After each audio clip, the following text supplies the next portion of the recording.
London, early 21st century. 12-year-old Quinn Abercrombie arrives at his mother's workplace, where she works on the subway construction, to inform her that his scholarship application has been rejected. Now the woman has to figure out where to find the funds. At that moment, one of the workers informs them that one of the tunnelers has stumbled upon a cave. Quinn heads to the scene, and while the workers try to investigate the issue, he ventures into the newly discovered passage.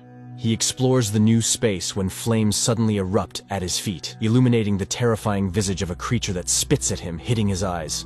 Quinn scrambles out of the shaft and tries to warn his mother of the danger, but she drags him to the exit to wash his eyes when flames erupt behind them. His mother pulls him into the elevator cage and presses the ascent button. As the cage climbs upward, a dragon bursts from the flames, crushing the woman as it emerges, but Quinn survives. Soon, the flying fire-breathing creatures take control of the world. It turns out that dragons existed in reality, and they wiped out the dinosaurs before going into hibernation. Humanity tries to fight them, but their population only grows. In 2010, humanity resorts to using nuclear weapons, but it only hastens the dreadful end. By 2020, Earth lies in ruins, and the few remaining survivors live in a medieval-like existence, devoid of the comforts of civilization. A grown-up Quinn is now the leader of a small group of survivors in England. They take refuge in a small castle in Northumberland, trying to avoid direct confrontation with the dragons. However, the dragons constantly attack, and the human population dwindles. One day, Quinn's assistant reports that one of their group members, Eddie and his children, intend to go in search of a harvest. Quinn tries to persuade the recklessness of the plan, emphasizing that it's not the right time as the dragons are active, and the harvest isn't fully ripe, which means there won't be seeds for the next planting. But Eddie is aggressive and refuses to accept that others are living under similar conditions. Quinn stops him, taking away the keys to the vehicle. In the evening, Quinn and his friend Creedy put on a performance for the children based on Old English legends, and then they all pray. The children repeat the words containing instructions for actions in case of dragon sightings. Everyone settles down for the night, unaware that Eddie has indeed embarked on his expedition. He gathers 4 adult children and goes to the vegetable plantations. People rush for fresh produce, while an alarm is raised at the fortress. Dragons are spotted on the horizon. People evacuate the children into secure basements when one of the women reports Eddie and his children missing, just as they come under attack by the dragons. One of the sons instantly perishes, and Eddie gathers the remaining survivors, unable to escape from the engulfed area by fire, waiting passively for their demise. However, Quinn and his people come to their rescue, having reached them in a fire truck and managing to repel the dragon with water. The monster incinerates the front vehicle while the others try to retreat. Still, Quinn's vehicle's engine fails. Creedy pushes his friend's car with his own, and they escape as the dragon devours the bodies of the deceased. A day later, the radio operator intercepts conversations of unknown individuals. Quinn calls for a general assembly, as these could be marauders, no better than dragon attacks. Everyone capable of bearing arms heads out to confront the potential threat. Soon, several vehicles bearing U.S. Army insignias approach the Citadel gates. A man steps out and demands to see the leader. Quinn goes to meet him. The newcomer introduces himself as Van Zan and requests shelter for his group for one day.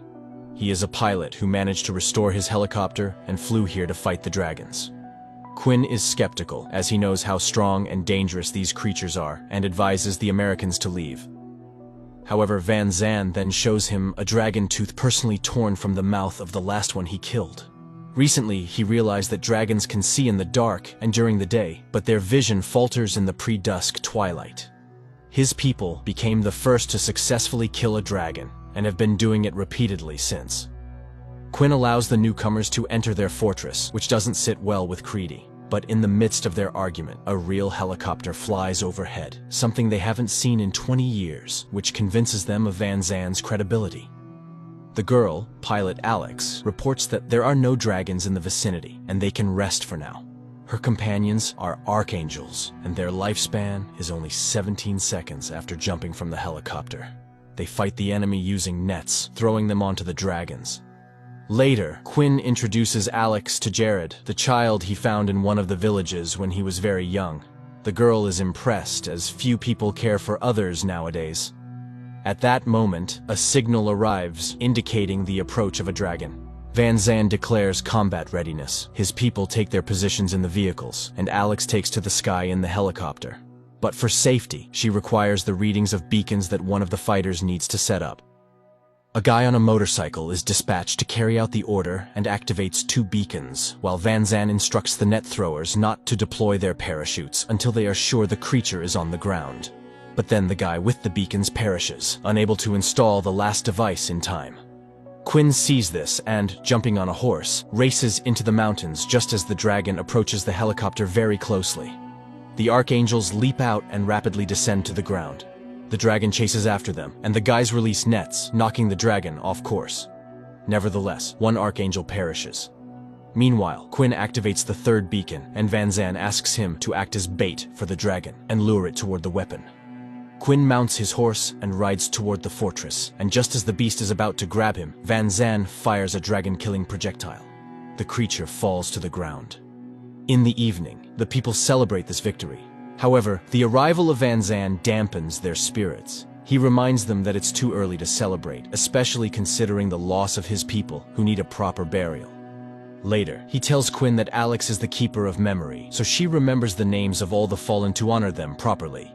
He admits that he needs more people, so he hopes to recruit from Quinn's team. Alex explains that their chemist managed to identify the composition of dragonfire, which is identical to napalm, and that all dragons are females that reproduce from a single male, presumably based in London. Killing him would eventually put an end to their population. Quinn believes that a trip to London is unreal because the creatures have excellent memory and can trace where people come from to destroy all remaining survivors. He refuses to risk his people's lives, having seen the very first dragon in the tunnel where his mother died and knowing its power. At that moment, the radio operator reports that Van Zan is not following orders and is currently persuading Quinn's people to join him. The leader rushes to the platform where the American urges the men to take up arms and resist the dragons. 4 people volunteer, but Van Zan orders the strongest ones to be forcibly taken. Quinn confronts the American, and a fight ensues, which Alex interrupts. She leaves a bottle of iodine with Quinn and departs with her commander. As Quinn tends to his wound, he sees Jared packing his belongings as he intends to become an archangel. Quinn, who hoped Jared would become the leader of their community, tries to stop the young man, but he still decides to leave. Van Zan's team sets out for London, while Quinn goes to gather firewood to burn the dragon carcass. Jared joins him, having decided to listen to the man who saved his life after all. During the night, Quinn re-examines the dragon and finds an egg, confirming the truth of Van Zan's words. At the same time, Van Zan's group approaches the outskirts of London, where they come under attack by a massive dragon, resulting in the death of nearly the entire military group. Alex calls for Van Zan, but there is no response. The Citadel's radio operator intercepts these negotiations, while Alex lands and finds her commander, who is in shock over the dragon destroying the entire column in a single strike. Meanwhile, the dragon flies towards the location where Van Zan's group came from and attacks Quinn's fortress. Quinn orders the children to hide in a shelter equipped with a fire suppression system. They manage to evacuate almost everyone when the dragon releases a powerful blast. Creedy manages to close the metal doors behind Quinn but perishes in the flames. To calm the screaming, frightened children, the leader recalls the words of their constant prayer for salvation from dragons. Later, Quinn hears banging and rushes to the door in the hope that Cruddy survived, but instead he finds Van Zan and Alex, who have returned to the Citadel. Van Zan gathers all the remaining weapons because now Quinn insists on the dragon's destruction. They need to reach London at twilight, so they will use a helicopter for the journey. Van Zan leaves Jared in charge, and the trio takes off. Upon arrival, the people are horrified by the number of creatures and witness a male dragon devouring its own kind. It appears that they lack food, making the creatures even more dangerous.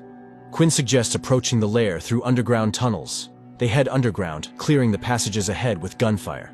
Van Zan gives Quinn special bolts equipped with powerful charges capable of killing a dragon. To do this, they need to wait for the moment when the monster breathes fire, as that's when its chest is vulnerable.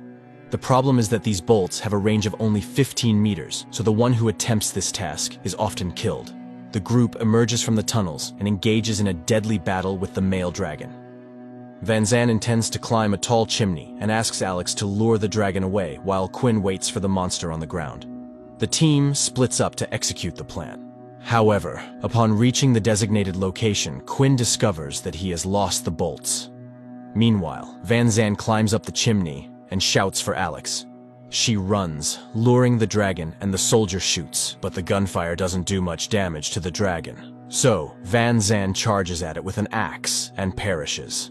Alex manages to reach Quinn, who admits he is weaponless, and they take cover in the ruins. They try to evade the dragon, which is hunting them, and make a dash towards the location of the destroyed trucks. Alex spots a bolt under the bottom of one of the vehicles, and while Quinn retrieves it, she distracts the dragon. Quinn loads the crossbow and, emerging from cover, manages to shoot the dragon directly in the mouth. There is an explosion, and the creature perishes. Alex encourages Quinn, saying that Van Zandt believed in him. 3 months pass. Quinn's group sets up radio towers, re-establishing contact with the outside world, when Jared reports that the French have just contacted them and demand the leader. Quinn, smiling, announces that they need him right now. Alex laughs, noting that people have become optimistic again. Well, it's no wonder. They saw the last dragon a couple of months ago, which means the creatures are gradually dying out, and soon, humans will once again become the masters of the world. Filmmakers worldwide compete, trying to come up with some original scenario for the end of humanity. Many reasons have been suggested, from religious apocalypse to nuclear warfare. And here, a fresh idea at that time: the demise of civilization due to a dragon invasion. Coupled with an excellent cast, the movie turned out to be quite solid, although it is almost forgotten today.